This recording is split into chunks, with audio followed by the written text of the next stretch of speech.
Welcome back to One More K, episode number 54. My name is Marcus, and good afternoon to my co-host Ned. Marcus, good evening for you. I believe it is technically 8 minutes into the afternoon for me. For anybody who is vaguely watching this, you'll see I am red in the face. I have just been for a run, which is good to do before a podcast because it gets the brain working. So good to be here. That's true. It's disappointing maybe for some people out there, but we are not right now publishing the video version of this podcast. However, we have discovered how Riverside, the platform we are using to record, has been amazingly upgraded by, I believe, AI. And let's see, where we didn't want to publish video last year, maybe we're going back to video publishing this year, given what Riverside can do. We're very amazed by all this stuff. And I did anyway, we see have now Instagram still. Instagram, where we have now, we have Instagram before, but it is amazing that now with Riverside, they cut pretty much the appropriate part of the podcast into little snippets, which is like one click. And so, yeah, if you want to see Ned's face or maybe my face, then you can also go Instagram and, watch us there for a few seconds, have a good I time, did see enjoy. after the last the last show, the first show back, very quickly on Instagram, you had these perfectly cut little segments all nicely done. And I was like, wow.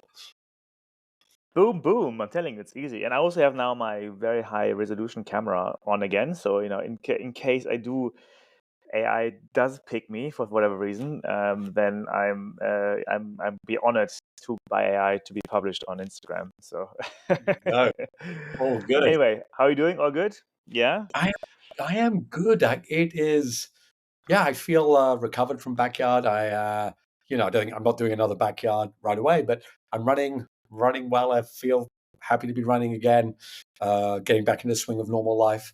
All good. And now that Okay. we have our podcast back and talking about the inner workings of Ultra, as we are going to talk about this show, the many things that have been happening, I think I've been paying a bit more attention. And so many things have been cropping up that I think we're going to talk about on the show. But the summary is Ooh, the growth of running right now does not seem to be stopping. that's true. Also, how are you dealing with your new ultra fame? Seems like you are going viral in the world of backyard with your heroes poll, which you shared with us last week. I'm so grateful for. I mean, I'm so honored that you are sharing with us. But now you're on many other podcasts. When are you going to be on the cover of Time magazine? Who knows, Ned? The most unimportant man of the year. I think I can. I think I might get that. So I'm looking forward to it. When I was on Backyard Ultra podcast this morning with David Patterson, the kind of the man who the only pure Backyard Ultra podcast there is. He does a great job with it, and he asked me to be on, and he basically said, "Look, Ned, everybody loves backyard. You just seem to love it a bit more. You say it a bit more, and that makes you interesting to chat to." So I think it's the kind of everybody's passionate about backyard. I would say who's into it. I don't know, seem to be a little more passionate than some, and so I think fame is the wrong word, but vaguely interested to a few people. But I'm grateful for it, and I enjoy it. Yeah. I mean, if it helps you, we had 32 people tuning into our last episode, which Yes. is, considering we haven't been online for 10 months, actually pretty good. I was like, oh, wow, they are still beyond our 4 friends who tell us that they listen to us. Is more than those 4. Like, okay, thanks for listening. Anyway, let's jump right back in. We have a Let's do lot it. to cover because we didn't talk about Ultra and business and anything in the last 10 months. And I know many people have been wondering what's going on and what is our comment on all these things going on in Ultra and so on and so forth. Do you have any topic you want to dive into first, Ned? What's on your radar? No, let's do you. I know because you are always the most wonderfully organized person. You've put a few things to chat through. Why don't we go through those? And then I'd like to discuss the ultra running film, which, quite a few people are bringing up because obviously they know I'm into running and I like stories and I would be interested to chat on that as well. But let's go through what you've put down on the sheet here. I mean, again, no financial advice, but the share price of Deckers, which is the holding company of Hoka and Uggs and others, but in particular Hoka, is down 60% year to date, which is a horrible performance, if comparing it to many other indexes out there, but also other shares of Nike and Adidas. So that's just one to look into. Hoka's revenue grew around 11%, but that's if you consider it was growing before 30 to 40%. This is a pretty steep downfall of revenue growth. And where also Adidas grew 30%, up 30%, and Nike's at least 20%. Ultra 35%, Ultra, which is owned by a Chinese conglomerate. So what do we make of Hoka's slowing growth, Ned? I think when a brand dominates so much, the only way is down, right? If you Right. would look through all the shoe brands, who's got the most upside for growth? It probably is not Hoka, right? Because they are so dominant, and can they really become like totally dominant? I don't know what percentage of ultra runners wear UTMB. What percentage of ultra runs wear Hoka? I know it's quite a lot, but also you look everywhere. Regular people who work jobs where they're standing on their feet, nurses and waiters, etc. But my guesstimate or my guess about this is that if I was to bet on growth, it wouldn't be Hoka. I think they're topped out. I think some small brand. Mm, And if we're really going to dig further down, like Speedland, Debo's mm, company that he's part of, Speedland might have some growth, or a new shoe company might have growth. I think Converse is coming back into trail running. So maybe, I don't know, Marcus, I wonder what your view is, but my view is hold on. Do you say Converse? Converse are making a trail running. Yeah. Converse. Converse. Yeah. What? Yes. Converse are coming Like back with trail the runners. basketball shoe? Yes, sir. Yes. Yes. What are you smoking? Where did you find this? Roberto DeVito sent me a link to the. I can find it and ship it to you. Roberto DeVito sent me a link to say that because Roberto is Roberto used to run close to Olympic standard. He knows all about running. He's old like Yeah. me, historian of the sport.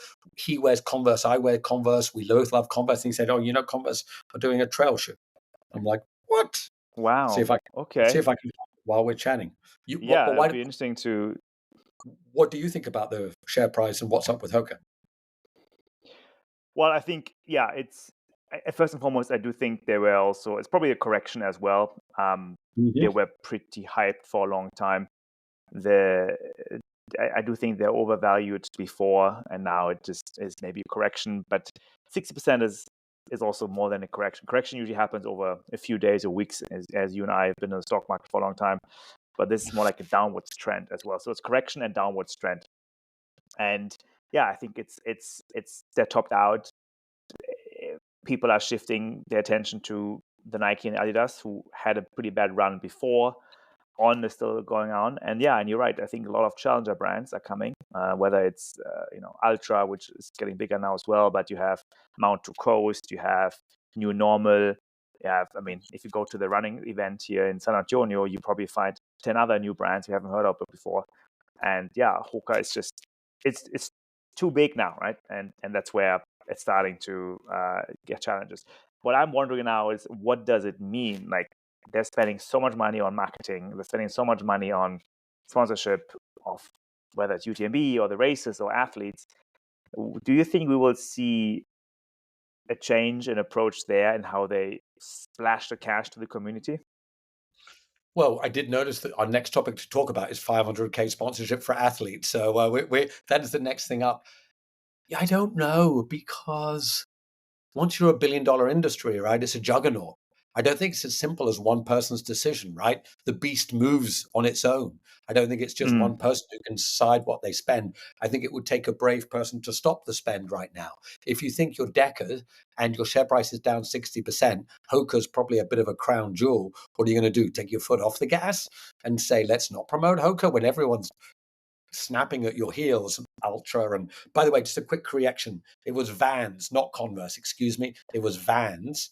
But Vans now have a trail shoe. So not Converse, excuse me, totally wrong. It was Vans, another skate shoe that has come up with a trail running shoe. So just a correction there. But it it it I don't think Hoka will slow down. Hmm. So I think I mentioned that I listen, and we're very grateful that Finn Meliasen from Single Track is going to come on our show. And I listened to Michael Versteeg, who I think is the great soul of our sport.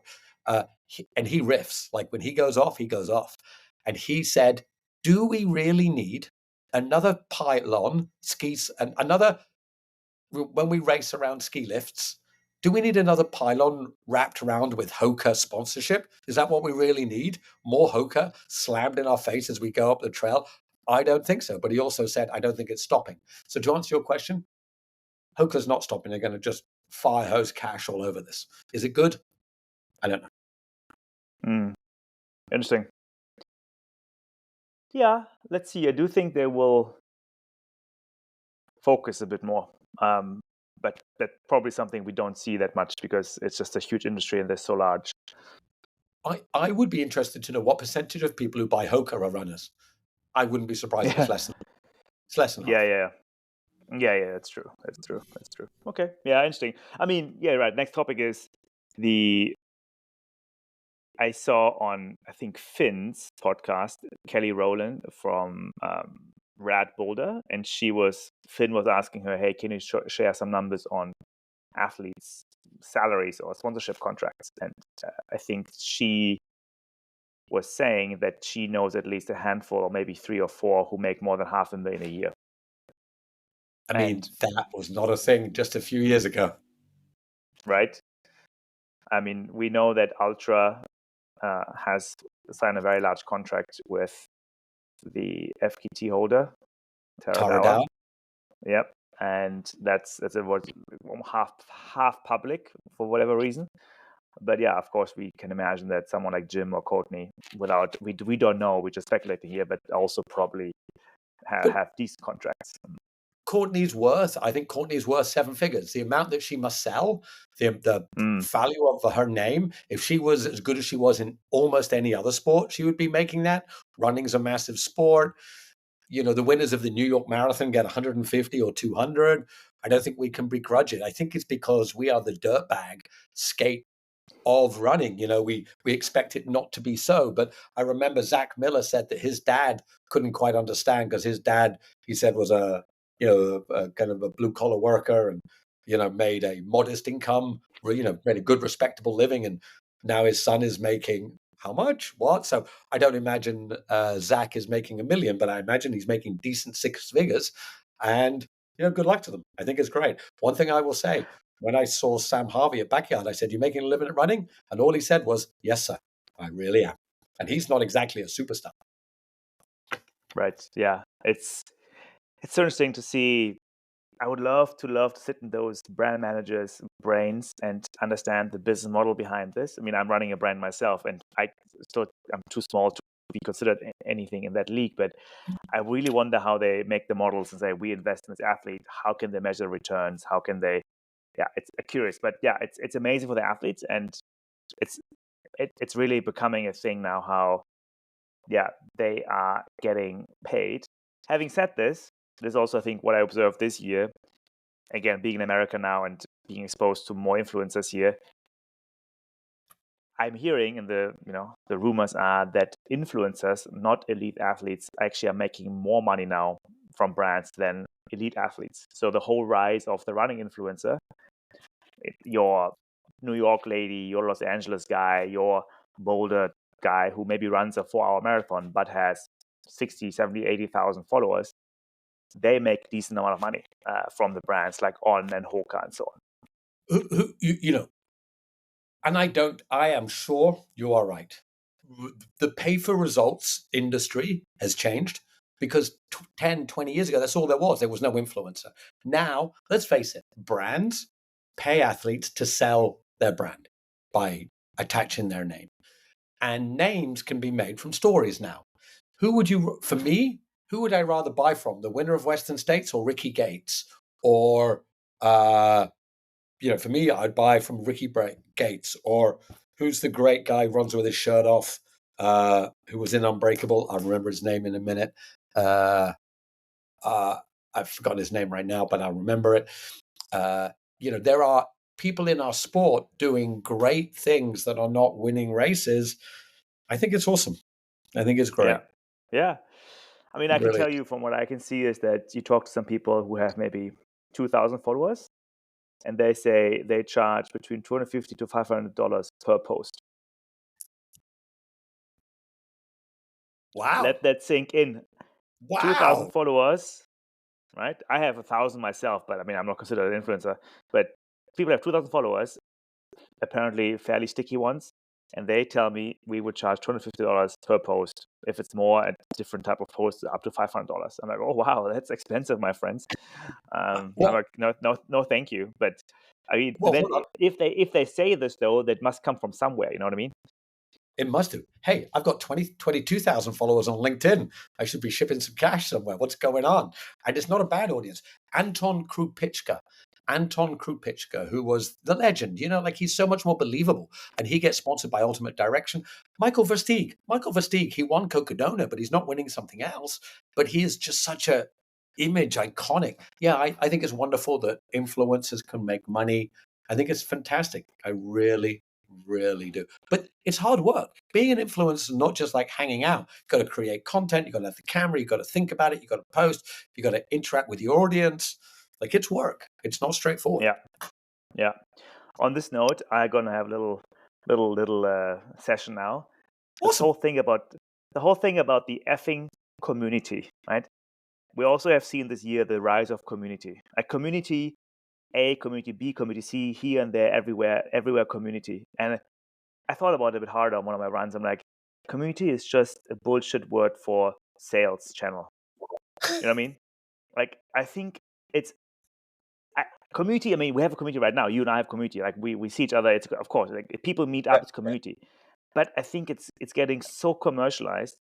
Like if Nike or even us at Leckert say we work with community, it's actually just trying to convert people to buy some shit, And I'm getting so sick of this. I'm like, oh, we are for the community, or we will support the community, and we're all into community. I'm like, you're just using this word or abusing this word to just sell your shit, And that got me going. Like, I'm done with community. Like, actually, I have a new slogan for Lecker. We support individual journeys. Good luck, I don't care about community. Yeah. I'm glad you had a bit of a rant. It's true. Like, hey, Backyard used the word family. And the one thing is nobody was trying to sell anything there. Everybody was doing their thing. But I think you're right. Community is a word for a group of people who are doing a certain thing. And if that's run by a brand, it is to sell them stuff. It just is. Like there's no other way around it. Yeah, it is good to have community. I mean, it's good to have friends, of course, but yeah, just to say, oh, we only do community, we don't do anything else. I'm like, you're lying to yourself. You actually just you have your sales targets and you need to get your products out. And I mean, looking at it again, it's like what clubs and others are charging. I mean, here in San Francisco, you have to pay $5 as a member to be in a club, right? So it's not a free running club. You have to pay for it because you get merchandise, you get some training advice, or what brands are getting charged by clubs because they know that they have this community that is basically a sales channel. Yeah, it's for me, it's fascinating whether you pay ads for Amazon or Google or you pay a club to launch your product. It's the same thing. Right? Do you remember when you were an investor, people would ask about CAC, right? Cost per acquisition. Yeah. It's the same thing, right? It's just an acquisition channel. Correct. And then you have your LTV, your lifetime value, and then you just make sure that those two ratios add up. Yeah, for sure. Anyway, that's also my recent thing, because I'm just like, oh, guys. All right. Moving on to the community in China, which we have seen some interesting news coming out of that part of the world. And we actually have some more guests coming from that part too soon. We get more insights. But we have this article online. You shared it with me, Ned. What's going on in China? Running's too popular. Road races are overdone. They are causing havoc. They're getting banned. That's the summary, that while we'll cheer on the New York Marathon and the London and the Berlin, there's multiple marathons happening in China. They're overdone, they're causing congestion, and limits are being put on them.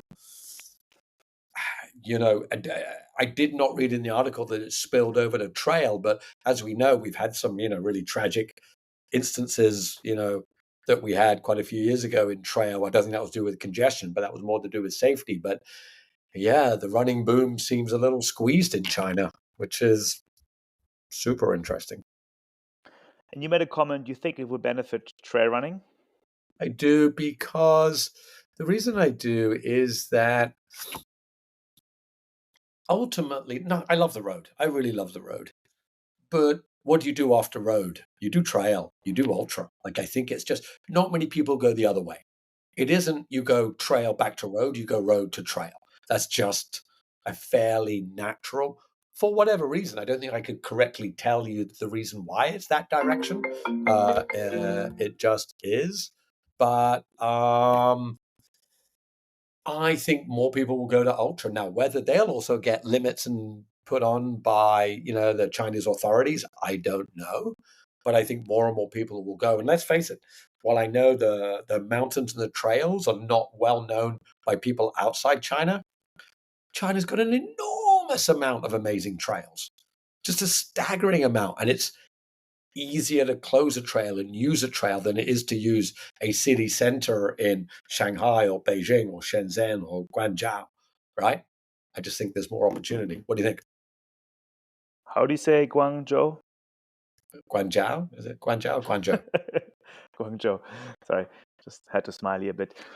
Go for it. I think that just you and I are fairly familiar with Northeast Asian cultures, and in this case, I would say it's Japan and more like China, Vietnam. I mean, it's a similar culture in the sense. There was a major running boom, and social harmony is very important for people. So whatever your friends do, you also do, and then you just jump on this bandwagon, and then you have almost social pressure / harmony. It depends how you see it. And so I think the recent boom was also driven by this culture phenomena of we all do it together as a herd. It's very herd type thinking, which comes with the downside that many race organizers don't have the quality standards or the safety standards in place to accommodate so many people. China is just so many people. We talked about the stats last year. Remember how many marathons there were per year. So does it mean that they will move to ultra? I think only if the community moves to, now I use the word community, only if the herd moves to ultra. And I think that's just a question mark right now. I'm not sure that trail, I'm not sure that the herd easily can go to the mountains and just do it there. Because I think the road races were so conveniently located in all the cities where you have all the people are living in cities and just so convenient. Yeah, I would give it a 50-50 chance that this will help the trail ultra running community races in China. I do think they will grow for sure, but I'm not sure if these masses of people will migrate suddenly or over time now to trail. I doubt it, actually. I think this will be more of a they will find something new to do, maybe pickleball or something else. Something else. Yeah, you're right. I think there is it may move ultimately, it may move to something else. But if you look on the article, I don't know, like, there was races that were cancelled and changed, and clearly, like, when rules are enforced in China, they're clearly enforced, right? It's not like they may or may not be. I don't know. Do people really go from running to pickleball? I don't know. I see in Vietnam that the pickleball trend really picked up, and it's been fascinating to see how many hours people play pickleball now. I see many runners now joining pickleball and doing pickleball. I'm not sure they're replacing running with pickleball, but I think I would say right now running and pickleball are the most two hot things in at least Vietnam and in China. I'm sure the same. Southeast Asia for sure. Yeah. Hey, look, they're both growing rapidly. I don't have the numbers for pickleball, but just one number from the article. In 2022, 300 in China, 390,000, so call it 400,000 people took part in a road running event in 2022. In 2024, that was 7 million. So it went from 400,000 people taking part in an organized road running event in 2022 to 7 million in 2024. I mean, what's Wow. that? That's 18 times growth in 2 years. That's incredible. That's crazy. And the Shanghai Marathon had a quota, went from 15,000 to 38,000, right? So yeah, there's these numbers are, it's not just, I think, a knee-jerk reaction. I mean, if you read the whole article, like the Harbin Marathon had refreshments, dumplings, sausages, barbecue, ice cream for runners. Like people are trying so many different things. And I think it's kind of, I'm not going to say out of control. People are doing whatever. And maybe authorities are just saying, okay, look, we've got to have something to Mm. give it some order. Otherwise, it's just going to be chaos, which it seems it will be. Yeah, Anyway, yeah, let's fair see enough. what ends up. Yeah. Yeah, it's interesting. I think that's just, but it's also good to clean up a bit of the bad races and just have the good ones remain.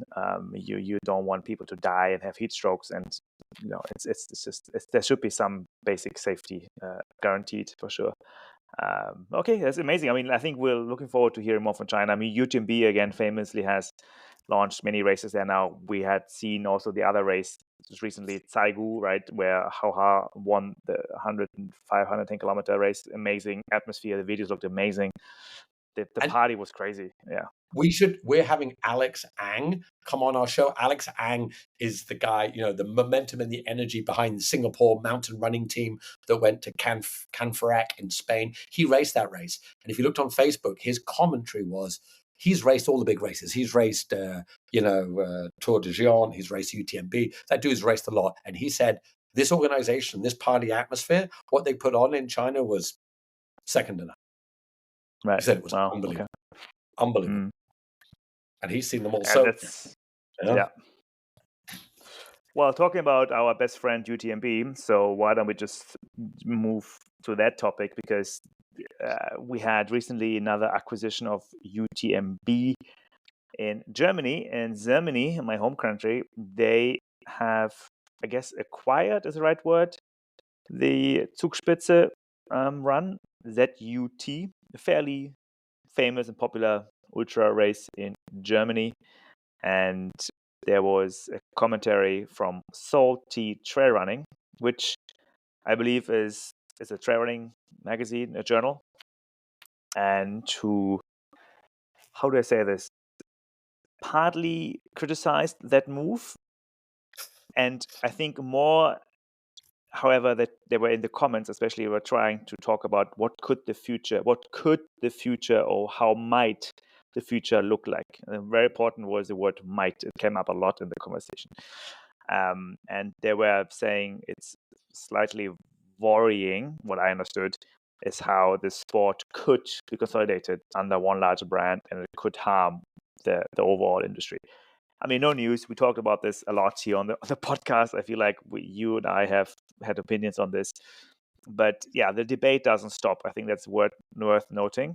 We had this Whistler thing, whatever was right or wrong there. We had then kind of a calm time with the boycott of the athletes. Now we had this thing kind of getting a lot of attention. I see a lot of people liking and commenting on it. The comments are fairly mixed. I try to read through many of the comments. Some of them are saying, "Yup, so fully support this opinion. UTMB is taking over, not great." Others are like, "Hey, actually, UTMB is doing good job in safety standards, is having a great atmosphere. I actually enjoy the races. So what are you talking about? Don't complain." Yeah. Let's talk about this first, and we also have some stats afterwards to where our good friend Matt Welch from Trail Mix has done some digging into it. But let's kind of talk about this Instagram post, this viral thing on ZUT. Any thoughts on this, Ned? Well, I think you were very polite by saying that they were, I don't know the word you just used about kind of slightly poking at this. I thought they took a sword and swiped pretty hard. So basically, as you say, it was their view on this acquisition. If I might just, you can maybe link it in the show notes, but basically, just a couple of points they put. So basically, Iman brought, how do you say it? Zut? Is that right? Yeah, Zut, yeah. Okay. They said, look, we're not throwing shade at this, but let's be clear. Ironman is building a monopoly. That's not a hot take. It's a business strategy. And they're good at it. Deep pockets, sharp lawyers, polished logo. But their track record, profit first, polish the brand, standardize the product. And this is the line that got me. The biggest money ends up furthest from the dirt. That's a really good line. And it says, the article, trail running doesn't need a monopoly. And it says here, we've had offers as well, emails, calls, let's scale, let's grow together. Sounds nice, but we're not building software. We're building culture. We said no, not because we're saints, but because we think trail running can do better. They also said, hey, look, let's not get it twisted. We also work with brands, we make money, but they want trail running to be raw, dirty in a good way, messy. Big isn't bad, monoculture is. They wrote it well. And their point was, look, we get it. Iron Man makes money. Fair. Good business. We just don't think that's all trail running should be about. Everyone needs to make some money. But, their point is Iron Man is building a monopoly. That's not a hot take. That's a fact. Hey, look, it's ironic. I'm sitting here with my Kona shirt on. So I played the game. I've been down the road, didn't get a tat. But that's just a fact. Iron Man isn't here to polish the soul of the sport. They're here to polish the dollars. And that isn't the best for all of us. It's not terrible. It's not wrong. It just isn't the best. I thought their comments were fair. I thought it was just a perspective. And if I was Iron Man, I don't think I'd be that pissed with it. I'd be like, yeah, they're good people at Iron Man. We've spoken to UTMB. They're not bad people. They're really good people. They're trying their best and everything. I get it. But they're building a business. They're not building a culture. They're building profit. They're not building soul for the sport. I thought it was a fair article. Just their view. That was my take. Yeah, thank you. I will link it in the show notes. To add some more numbers and stats to this, and again, I'm now referring to the information shared by Matt from Trail Mix. It's a newsletter that is highly recommended. So anyone, please out there, subscribe to Matt's newsletter. So I'm going to just quote basically what he wrote about it. So UTMB has now 62 races. In 2023, there were 38 races with over 1,000 finishers in the world. That's from the German DUV statistic website. So they have this German ultra running association.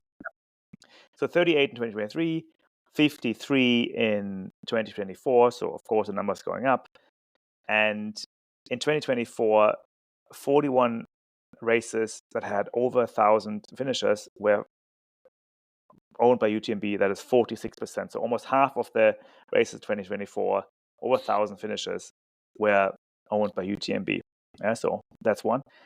And then now the interesting stat is that in 2025, 10 races have joined that 1,000 plus finisher list.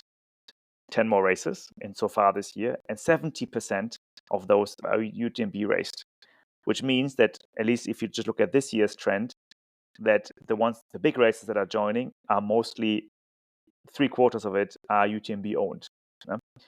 So you can argue that the UTMB races are the ones who are getting the most participants. They are the most dominant, and there are not many other new races joining those bigger races as new races. You can clearly say that is a monopoly. You can't argue. That's a monopoly. Even 28% is a monopoly. Not technically, but it is. Anybody that owns 28% of an industry, but 40%, 50%, they set the tone. It's their industry. It's their culture. That's it. Full stop. And hey, look, we've both thought enough about economics and finance and this type of stuff. Are monopolies good or bad? I don't know, but there's no doubt it's their world. Yeah. Looking at triathlon, because we always look at Ironman and how it happened the last 30 years, you do see now not now, but the last 5-10 years, and we know them personally, with Michael Dulz on the show as well from Super Tri. You see the last 5-10 years, new race formats coming up as well who are joining this triathlon space. New races, more money coming in. I'm not saying they're grassroots. There are also lots of money behind it. But there are always going to be other races, and there are different parts of it that are owned by different people.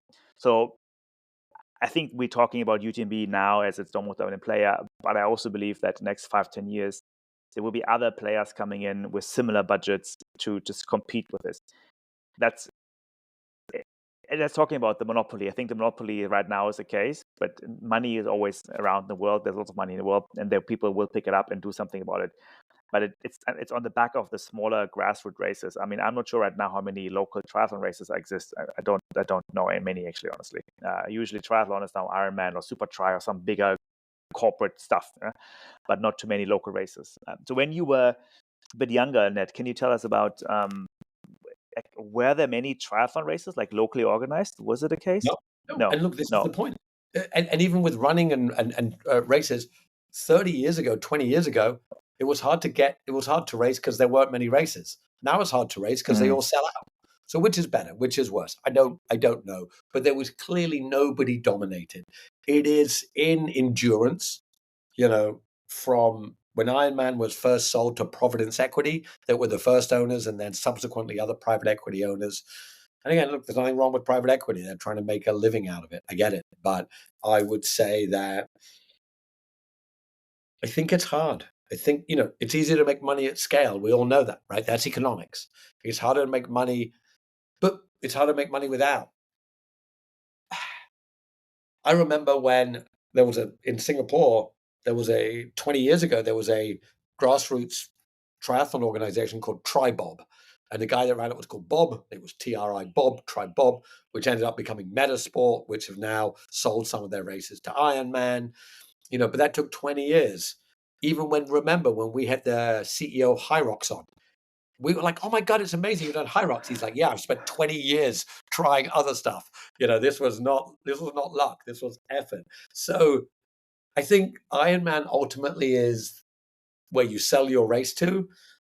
Building grassroots is just hard. It still will be hard. It'll always be hard, until you get scale. Ara Viper with Jamil is starting to get scale. Will he succumb and sell?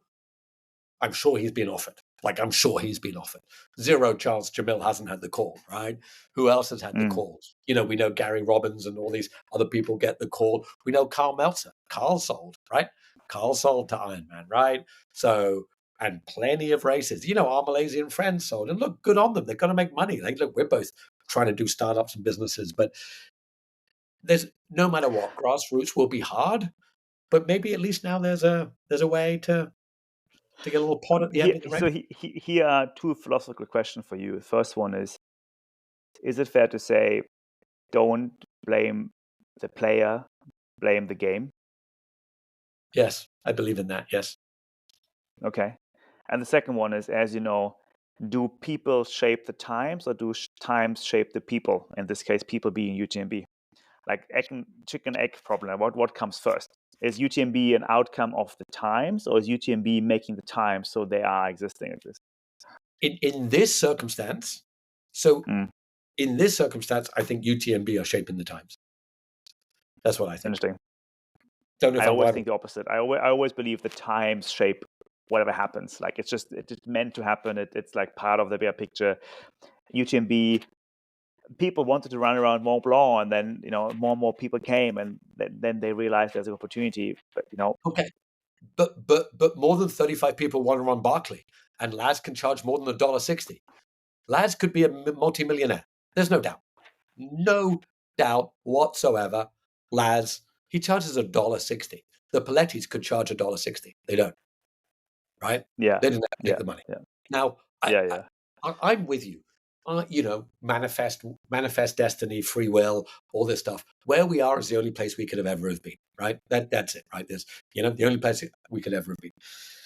But Yeah.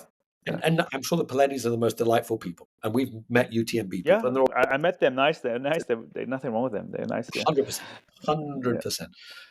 But yeah, and I hear you. The times do shape, but UTMB could have taken the sport in a different way. Ironman didn't need to sell to private equity. You know, Well, yeah. I mean, it's not anymore private equity, by the way. Ironman is a family office. You know this, right? Yes. Yeah. It's a large American family-owned media company. Yeah. So it's not a public company, by the way. So there's not a lot of public market pressure. It's actually family-owned. They can preserve the value how they want it. You can argue that's also not too bad. It's not part of a Warner Brothers or the new TikTok Discovery conglomerate they're building right now under the Ellisons here, which is pretty crazy too. It might not be too bad and have it in those hands. I don't know. Well, true. Hey, look, Anyway, our sport is still in good shape despite the kind of gripes around these guys. But yeah, I think Zut's little rant was fair. And, we're always, growing pains are real. Our sport is growing.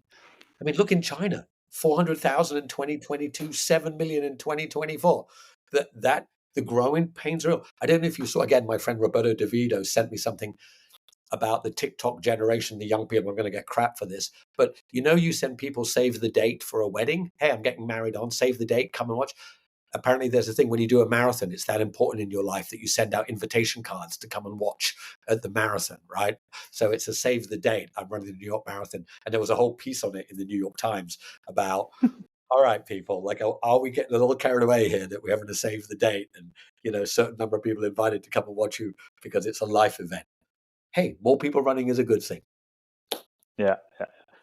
Little tech corner. Let's catch up on some tech stuff. Have you seen anything happening in tech? I mean, I think the big news was that Strava is filing for an IPO next year, and that will give me at least a lot of numbers to crunch. I can finally look into the Strava business model under its hood, and I can just see how many numbers of subscriptions they actually have. These And freaking upselling notifications, I hate them. And you'll find out if they're even making money, because as far as last time we looked, Yeah. they weren't making money.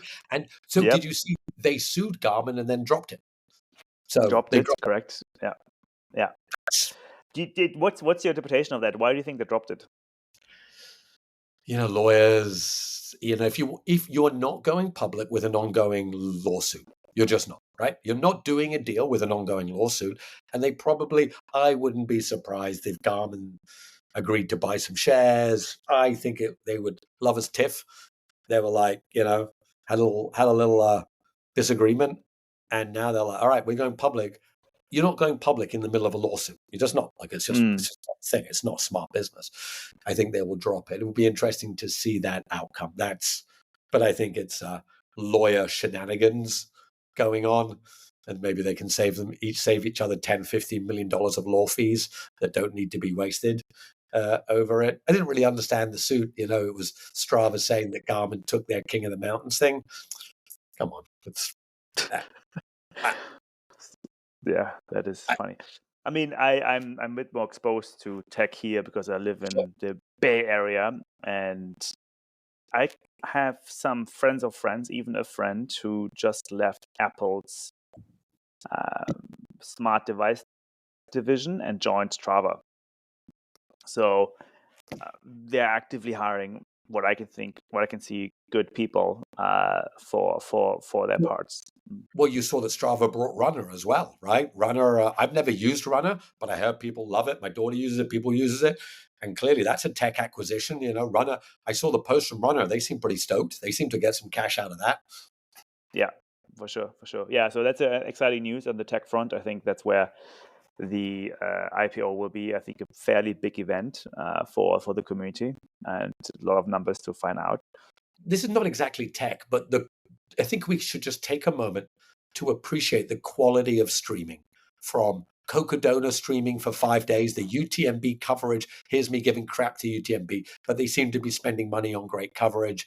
Even Western States, sometimes a bit choppy. Of course, I'm going to mention Backyard. I mean, for a race that is no sponsorship and no real money, the quality of the streaming at Backyard was, I thought, pretty extraordinary. I think we should all just appreciate the quality of streaming we get in our sport today, which is tech, really, is pretty extraordinary. Yeah, I mean, thank you to Starlink. Elon Musk, thank you for giving us amazing data services. That's true. I think that is for sure. And of course, the people behind it who seem so passionate in doing these things. I mean, we saw that Backyard. I was wondering about the crew there, the Frenchies who were the whole time there, just always filming. I'm like, you guys are doing a crazy job. It's amazing for 5 days just to film all the thing. Yeah, really kudos to them for sure. That's great. No, streaming is true. That's good. Anything on your radar, or what are you excited about for the next 3 months, like for the rest of the year? Talking about streaming, we have to talk about Ultra, the new film from Hollywood, starring Shailene Woodley. It is a psychological thriller about somebody running Badwater 1335 who is convinced someone is chasing them down the road. No shit, it's a race. That's how life works, people. I don't want to be too cynical. Much love that Hollywood is recognizing our sport. And Shailene Woodley, who is an exceptional actress, and the director has run 135. As you can hear, there's a hint of angst in my voice. You just know they're going to butcher it. You just know it's going to be a Hollywood shiz fest of silliness. And basically, she's had some grief in her life, which is sad. She's running 135 to feel better, but then there's some like horror character in the background who's chasing them down the road, and it's Shailene Woodley. Yet on the posters, they use an image of David Goggins. I love Goggins. He's a savage, but he's not an ultra runner. I'm sorry. He doesn't even like running. He just runs because it's hard. He's not an ultra runner like David Roche or Killian or Courtney. Come on, people. Let's get real. Anyway, of course I'll go and watch it. Of course I'll lap it up. And I would love it to be awesome. What do you think, Marcus? Do you think they're going to pull it off? Can it be worse than Jim Wormsley documentary? Told me not to bring that up again. I wasn't allowed to bring that up. It's hard to think. But I will say, I listened to Jim on Finn's show, and he's awesome. That was an awesome thing. His documentary sucked. If you love something and Hollywood does a dramatization of it, it's really hard to reconcile the dramatization with this. And look, you've seen some great, Breaking Point, Dead Cow Gully with Sam Harvey. That was a great documentary. That was television. Can Hollywood pull it off? I don't think so. Yeah, but who is to judge? I mean, if a normal non-ultra running person, they've found it thrilling, and it's a bit like the Formula One films that are coming out the last 5 years.